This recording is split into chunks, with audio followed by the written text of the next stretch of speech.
Hello and welcome to Brick Tip number 60.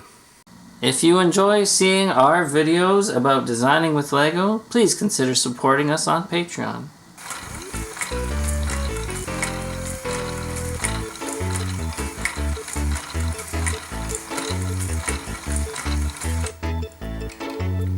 The other day when I posted the prototype for the swing carousel, getting the asymmetric turntable going, one of the comments on our Facebook page was why I have to make everything so big. Now this was just a joke, but it really got me thinking about how I could downscale the swing carousel to a micro size, and this is what I came up with. I am quite pleased with this little thing. It's heavily inspired by the work that JK Brickworks does. I've been watching that channel for years. If you want to learn how to do cams and gears, I highly recommend going and subscribing to that channel. So I made it so that it has a hand crank and also can be attached to motors. This is the same thing that JK does. So I'm going to give it a run with a hand crank and you can see how that works.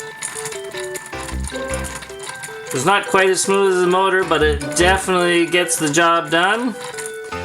If you'll notice in the front here, I was able to incorporate some dishes and having them twisting in a hypnotic fashion. So I'll take a look at the carousel itself. This is actually just friction fitted on. There's no real drive to the main mechanism. It just lifts on and off. As the axle turns, there's enough friction in there to get the top spinning. And the rest just pops out. Now if you look inside the belly of the beast, so first we have this large gear. This is actually just a flywheel, but I attached a dish to the front of it on a small gear, so this turns really fast.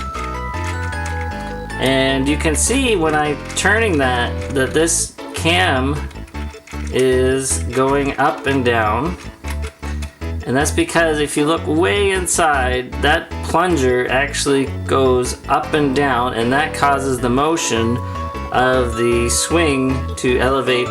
And finally in the middle, connected to our drive gear, we have a bevel gear and then another small bevel gear, and that controls our rotation.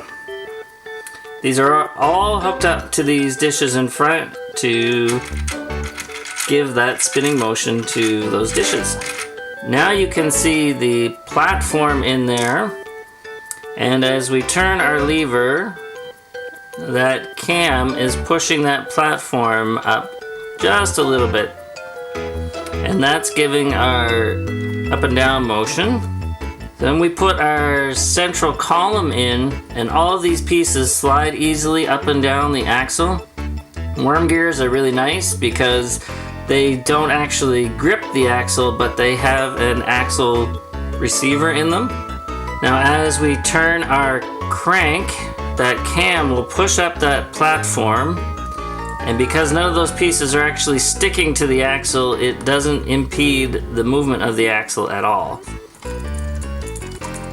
Then when we add our swings, we have the motion going up and down and twisting.